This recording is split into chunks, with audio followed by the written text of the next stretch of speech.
Amen. You may be seated.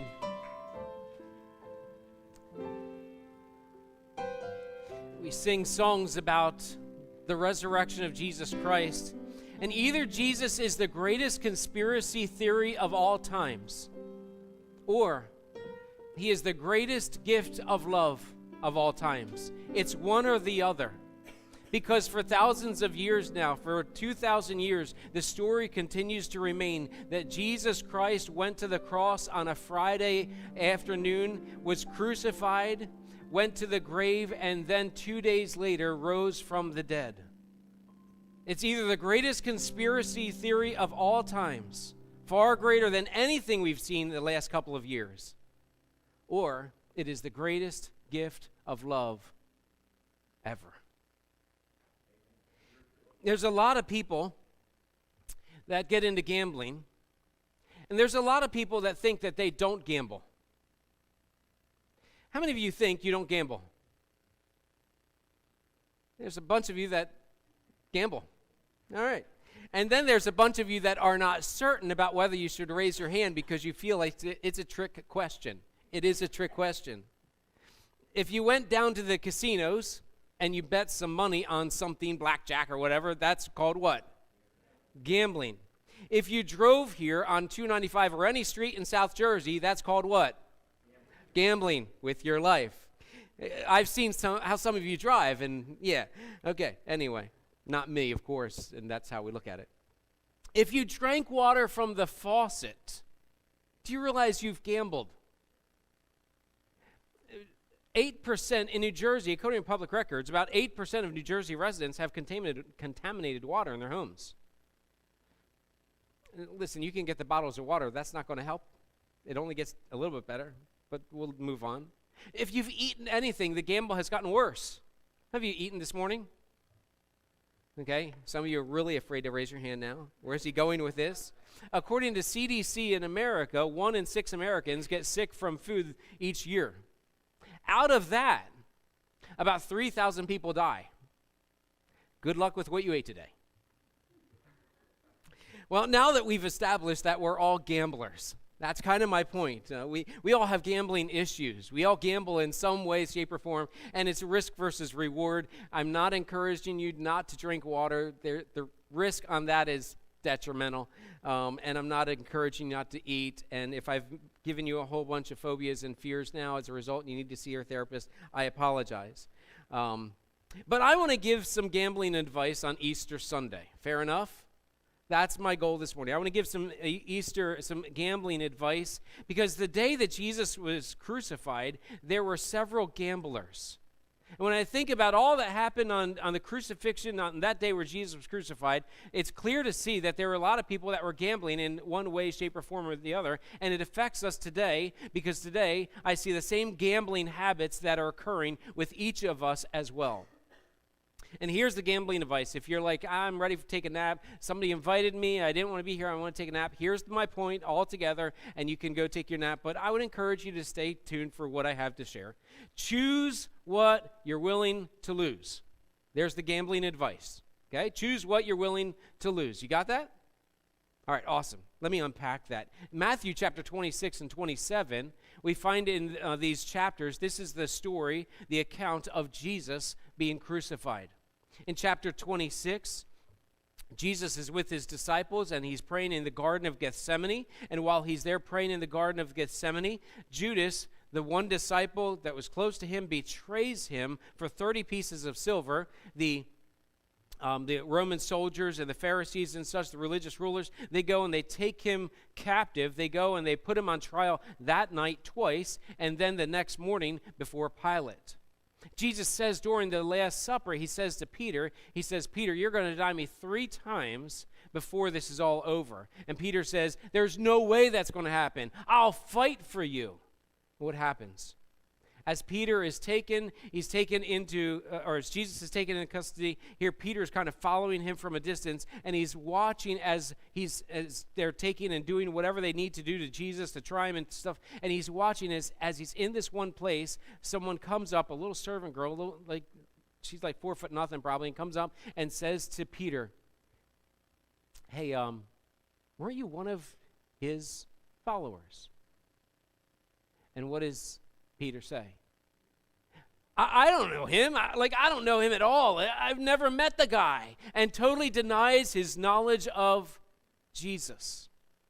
And then there's two others that do the same thing. And Peter, one of Jesus' closest friends, denies Jesus 3 times. What's he doing?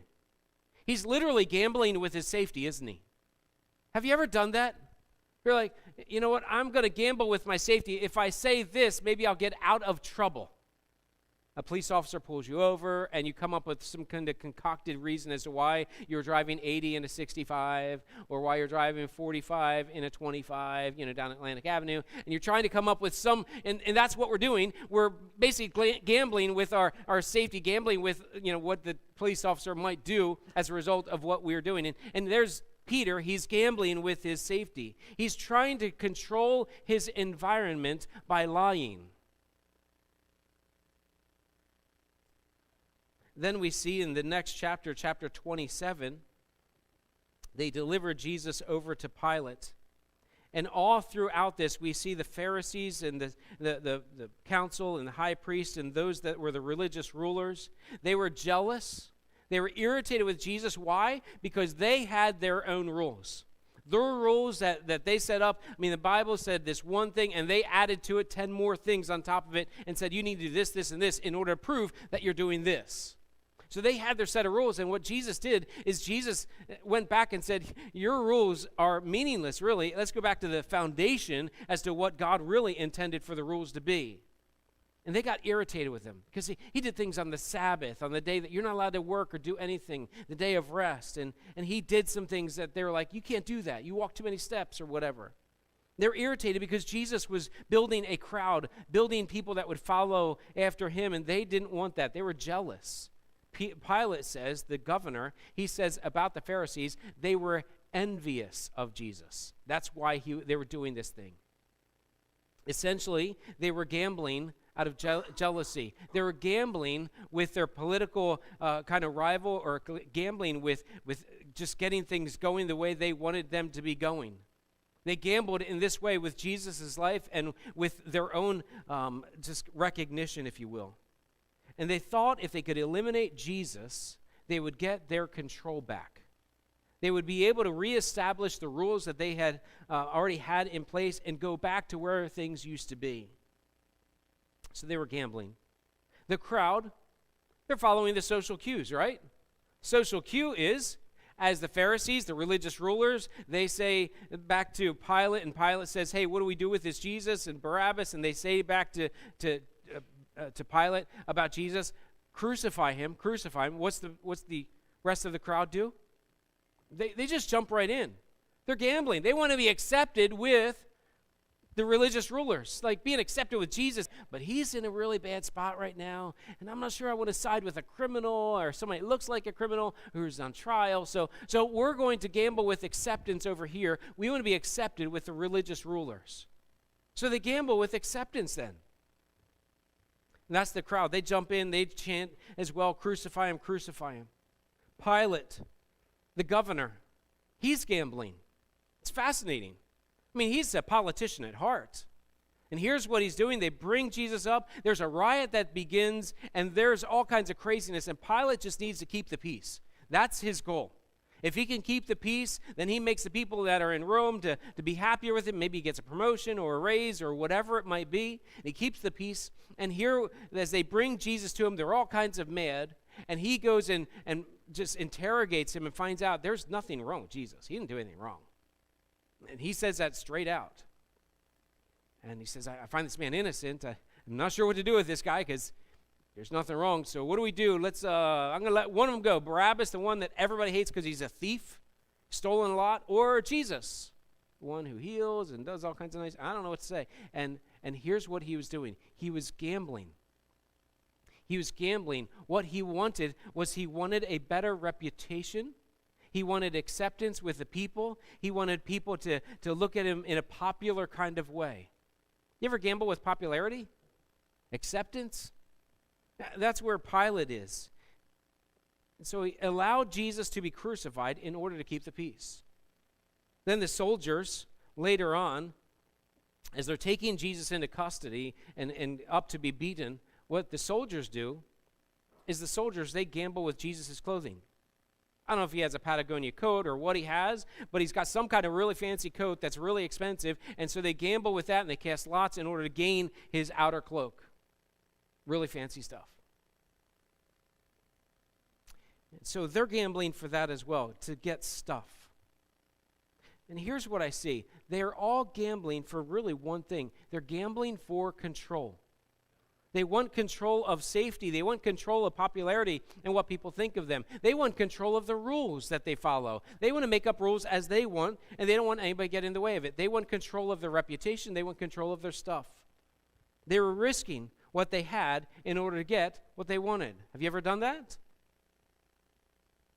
Have you ever gambled in this kind of way to get acceptance? Gambled in a way to get people to like you more, or gambled in a way to get more respect, or things like that?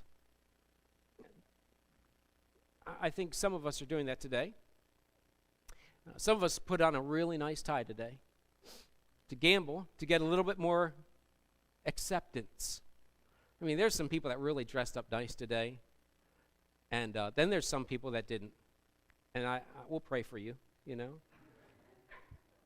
But we dressed up. Why? You know, I heard a couple guys say jokingly, "Yeah, my wife told me tuck in my shirt." You know, my wife told me go change and put a different shirt on, or you can't wear that. It's Easter Sunday. You got to be dressing better than that. And kind of fun, right? We love acceptance. We like to control people's perception of us. Most people don't put on Facebook or Instagram or whatever, "I'm having such a really bad day because I blew it and I made this mistake and that mistake." If somebody does that, you think, there's something wrong with them. We put our best foot forward so people look at us and like us and love us and want to be around us. That's kind of the way we are. And that's what's going on here. It's like, well, Peter's like, "I'm not sure, and so I'm going to pull back." And the Pharisees are like, "Let's get rid of him because he's making us look bad." And the crowd goes with it. And Pilate then is like, "Well, you know what? I just got to keep the peace." And so they're all gambling with controlling their life. They're gambling to control their destiny, gambling to control their stuff and just how their life is going. By the end of the day, it's fascinating because here's what happens. They go and they crucify Jesus, right? They beat him until you can't even recognize him. And then they take him to the cross. They nail him to the cross. They drop this post into the ground for everyone to make fun of him. And while he's there and everyone's making fun of him, he's saying a few words, and this is just a few hours. And finally, Jesus dies. And so what they do then is they go and they put him into a tomb, a grave. Joseph of Arimathea, and this is Matthew chapter 26, or 27, I'm sorry, verse 57. Joseph of Arimathea knows of Jesus and says, "Listen, I've got this tomb that I just paid for and I had carved into stone. We can put Jesus into this tomb. I'll go make my another one, but this one can be for Jesus." He had a lot of respect and love for Jesus. So they go and they put Jesus in this tomb. He's dead. He's not coming back. So they say. They take this stone then, which is normal for the way they did this. For us, we go and we bury people in the ground. They're burying them in like a cave kind of thing. And they take this stone that they've cut as kind of round or oblong or whatever, and they roll it in front of the tomb. This is normal procedure. This is not anything special. They would take and roll it. This tombstone is not little or small. This is probably 1 to 2 tons worth of weight. I've moved a couple of times, and when we move, we have a piano at home. And some of you have helped me move, and when it comes time to move the piano, everyone disappears. Why? Right? Because it's around 400 pounds. So you get some of the people that you say, they're strong, they can handle it, and you say, "Hey, buddy, pizza's on its way. We need to move the piano now before the pizza gets here." You know, it's kind of like a bribe thing you got going on, and so, "Okay, man, oh man, my back, it's okay, your back will be fine, I'll pray for you," you know. And so you get the people around and you grab the 4 corners, and then you get somebody in the middle to kind of stabilize or whatever, and you move this 400 or 450 pound piano from one place to the other. The worst is getting past the steps. Now, a tombstone of this level, of this caliber, of this size, that's going in front of Jesus' tomb is about 1 to 2 ton. That's like, do you know how many pianos that is?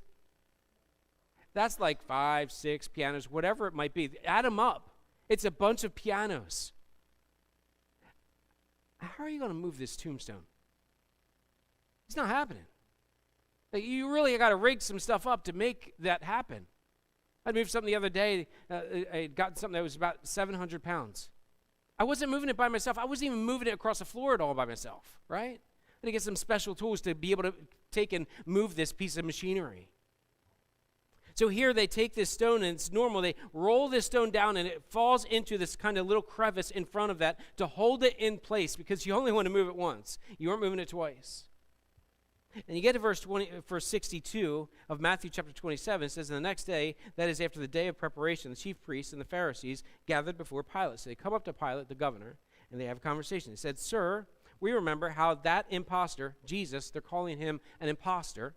Remember what he said. While he was still alive, he said, "After 3 days I will rise." It is a known fact that Jesus said the same thing to everyone. Kill me? Fine. I will rise in 3 days. Disciples knew it. The people that were against Jesus knew it. Everyone knew that Jesus said this. This was not like a small deal. And so they said, "Hey, listen, we know this. He said, after 3 days I will rise. So therefore," verse 64, "order the tomb to be made secure until the 3rd day, lest his disciples go and steal him away and tell the people, he has risen from the dead. And the last fraud will be worse than the first." See, we don't want a conspiracy theory to get going here. We want to protect our winnings. They gambled big, and it was, let's get rid of Jesus so that we can have control. We can go back and we can be in charge of things again. We can have peace. We can have stuff, whatever it is. We gambled. We're protecting our winnings. And so they're certain that Jesus is an imposter. They're certain that he's not going to rise, even though he said he would. And so they say, "Hey, listen, we need to do this." And so Pilate says to them, "You have a guard of soldiers. Go make it secure as you can." So that they went and made the tomb secure by sealing the stone and setting the guard. So 2 things they did. They put a seal on there. The seal basically says you can't say that Jesus is alive, but the stone's still there if the seal is still in place. They can't lie about that. The seal's still there. If they come 3 days later and say, "Jesus is risen," and you look and say, "The seal's still there, he didn't rise," you're just full of baloney. Right? Then the next part is they set a guard. A guard is going to make sure that no one can get there and do anything to make this stone go away and take Jesus' body. Why would this be important? Because it would take a whole lot of work to move a stone. Like, one person's not going to come and say, "Hey," sneak up and quick move the stone. It's going to take a lot of work, a lot of ropes, a lot of planning, a lot of thinking to get the stone to move to where it needs to go. So they set a guard to watch over this, and this guard is responsible then to make sure the disciples don't come and do anything. And if anything happens to the body, guess what happens to guards? Yeah, they're dead. It's not like, oh, you get punished. No, you're gone. So they set a guard, and they have it sealed. So here's the reality. They wanted everyone to know that Jesus was dead and gone. Because in their experience, much like our experience, someone that dies stays what? Dead. They're not coming back.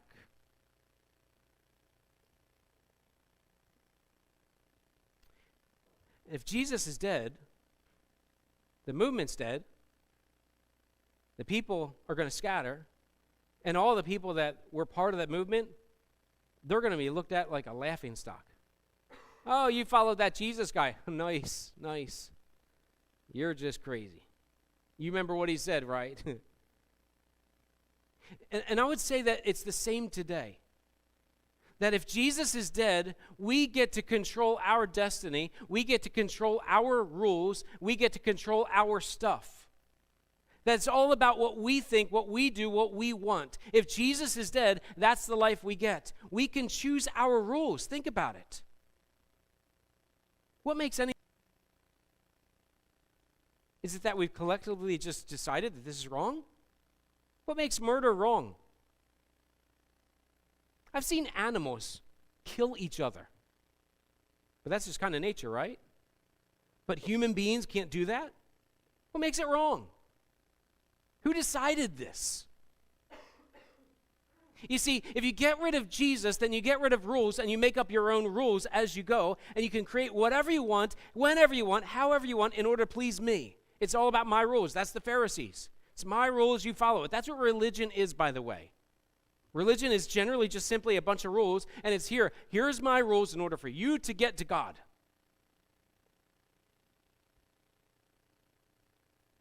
The problem is that Matthew 28, verse 1, continues the story.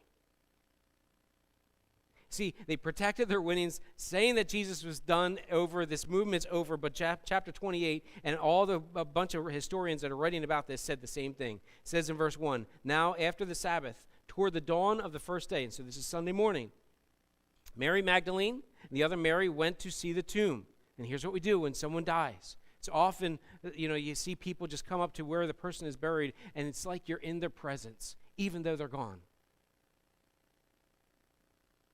So Mary Magdalene, the other Mary, they go to do this, and it says, and behold, there was a great earthquake, for an angel of the Lord descended from heaven and came and rolled back the stone and sat on it. I love this. This is a great picture, right?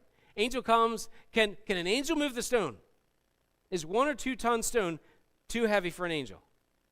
From what we see in the Bible, an angel can do way more than that, right? So it comes and moves this stone away like it's nothing, and then just sitting there hanging out on top of the stone. It says his appearance was like lightning, and his clothing white as snow, and for fear of him the guards trembled and became like dead men. But the angel said to the women, do not be afraid, for I know that you seek Jesus who was crucified, identifying the person that was in the tomb.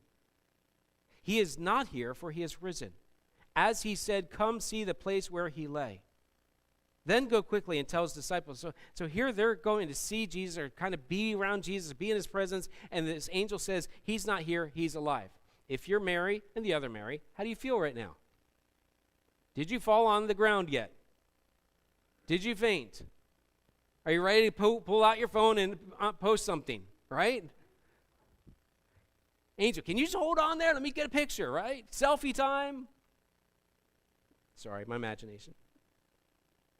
He says to them, then go quickly and tell the disciples that he has risen from the dead. And behold, he is going before you to Galilee. There you will see him. See, I've told you.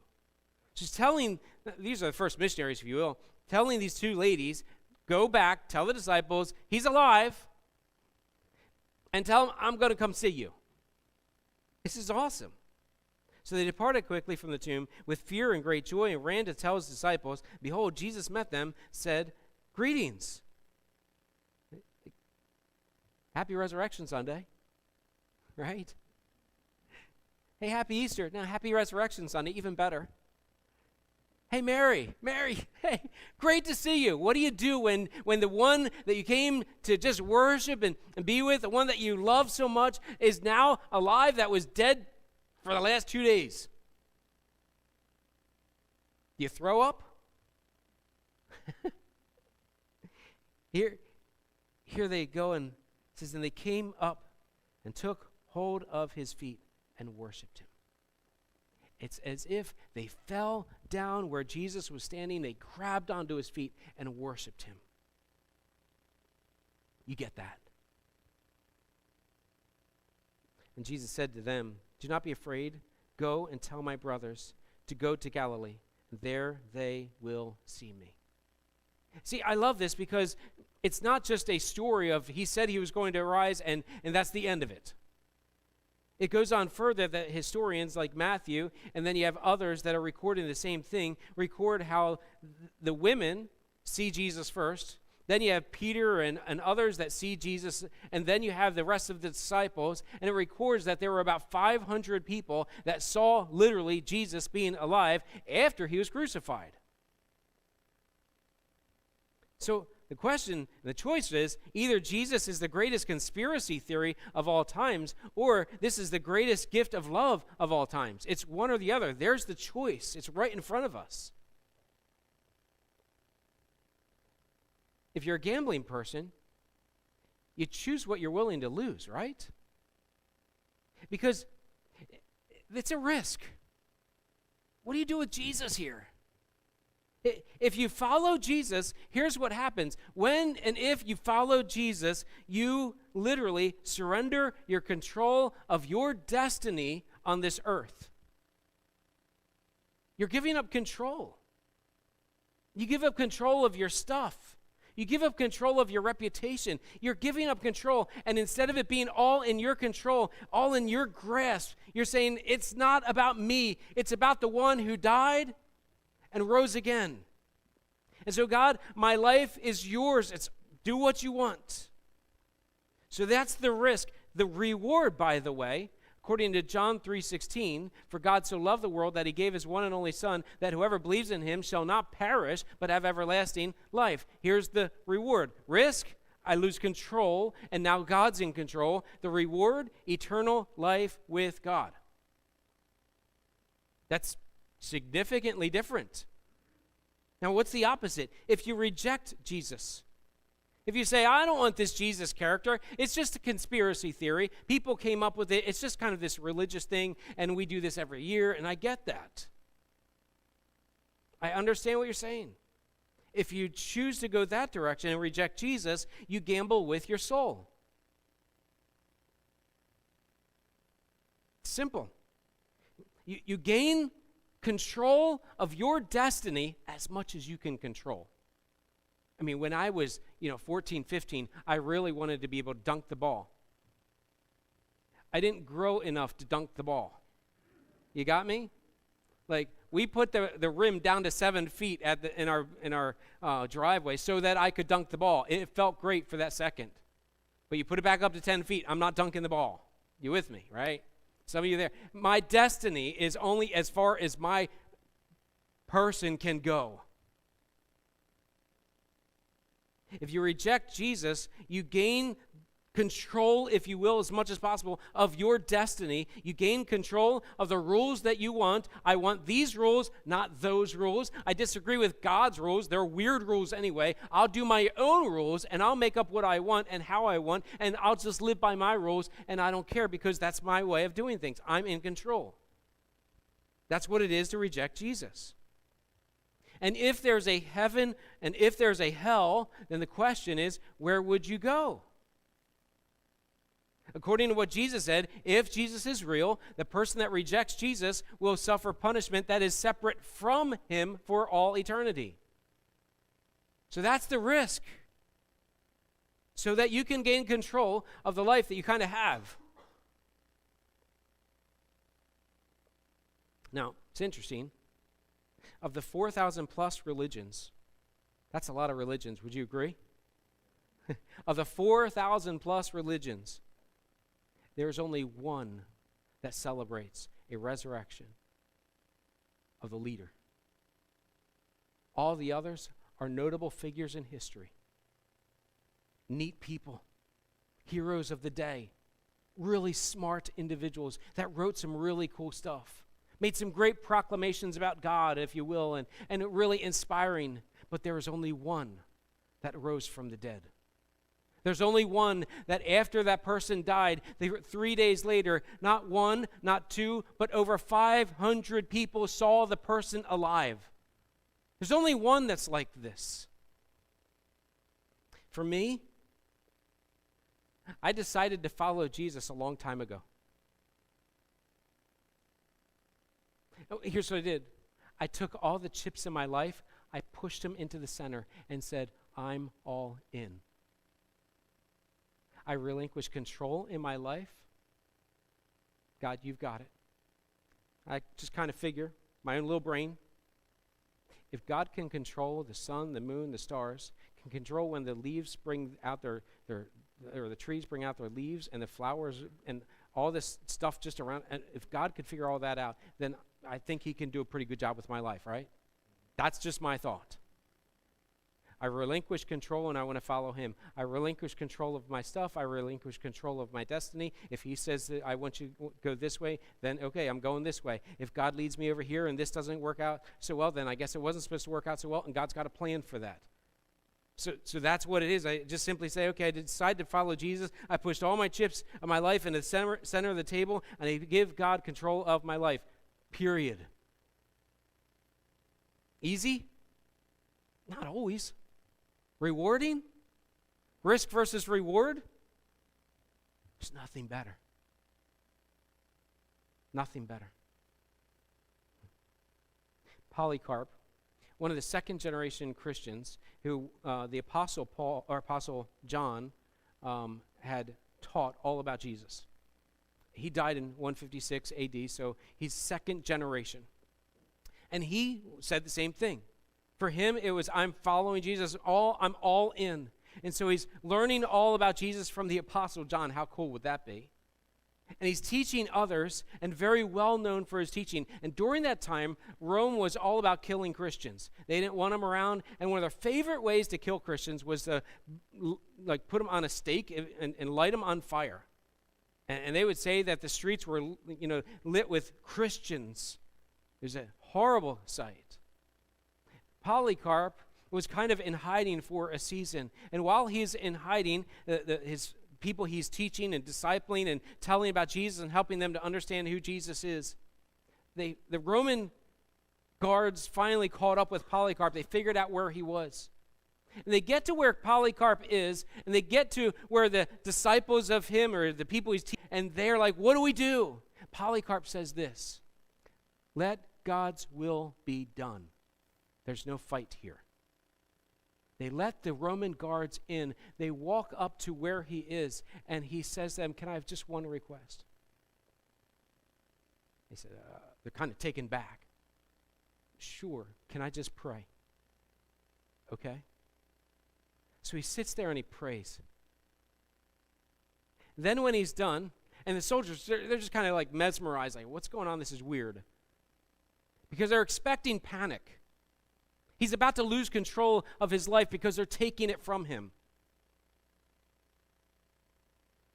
They take him to be interrogated, and I can't remember the guy's name. It was a weird name of the interrogator. It doesn't matter.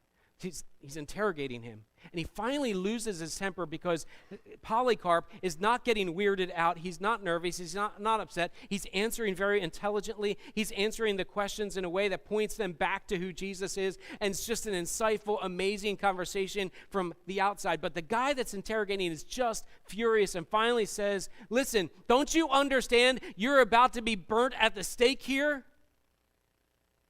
Polycarp's words are incredible. Here's his response. I wrote it down. He said this to him, your fire only lasts for a little while, but the fire of God's judgment cannot be quenched. Whew. What significant words. He said it with total peace. And finally, the guy said, take him away and burn him at the stake. They take him up to where he was to be burned at the stake. And so they'd have this big stake in the ground, and then they would have this wood around him to be able to light it on fire and light the person. And so what they do, they take a nail and kind of force the guy to be sat there on the stake so they couldn't move. And Polycarp said, listen, I'll stay. And the one who has me here is the one who will keep me standing here. And they didn't nail him there. They lit the fire, and all that observed saw Polycarp praying loudly and praising God as his life was extinguished. You see, he surrendered everything. It was that gambling thing of, I'm all in. He chose what he was willing to lose. You take my life. It's temporary anyway. You can take my stuff. It's going to burn anyway. You can take my reputation. It doesn't matter anyway. But you cannot take eternity because that's in God's hands. So my question is, which side are you on? I know that here this morning, this is a special day. This is Easter Sunday. And for some, I've had the opportunity to talk to ahead of time, and for some, they took today off of work. They work every Sunday, and this is a special day to take off of work. I was out shopping yesterday, and one of the people that was helping out said that today was the only Sunday she would have off. And I know there's others that specifically said, today, I just need one day off to be in God's house. Why? To be reminded of what God's done for me. And I know there are some that are here that you're like, okay, she made me be here. She even picked out my shirt, or he made me be here and told me I had to dress up, and they made me be here, and we'll be able to go on a nice date later on if I show up with them, or mom told me, and there's nothing I can do about it. And we have all of that that's going on. Thank you for being here, right? And for some, you're here because this is where you want to be. You've got all this mix-up going on here. And I just want to encourage you. Jesus is alive. History proves it. It's not just a conspiracy theory. Be encouraged with that. Follow him. Put all the chips in. What are you holding on to?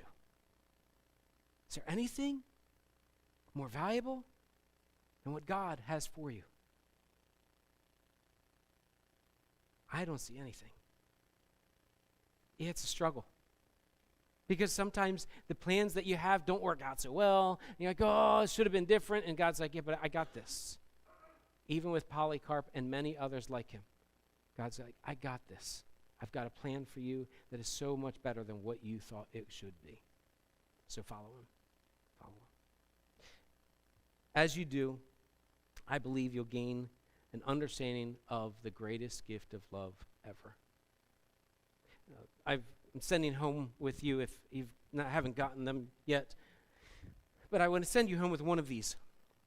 Take one for your family and, put it on the back of the toilet. I don't care. Put it in the middle of your kitchen, like on your counter or on the table or whatever. It's 10 to 15. One's 10, the other's 15. Just little conversations, reflections about Easter. In pursuit of Jesus, understanding who Jesus is. Listen, take a couple minutes each day for the next week or two and just learn a little bit more about Jesus. Be reminded of what he's done for you. And just grow in an understanding of his love as you follow him. Let's pray. Lord, thank you so much for all that you've done for us.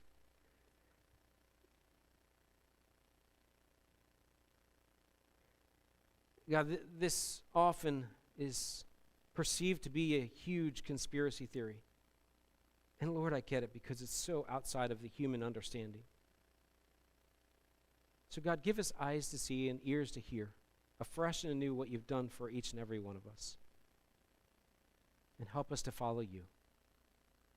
Lord, help us to take that first step of faith by pushing all of our chips in and saying, Lord, I'm all in. Lead me. Help us to relinquish control each and every day and give it to you. Lord, we love you. We trust you. In Jesus' name I pray. Amen.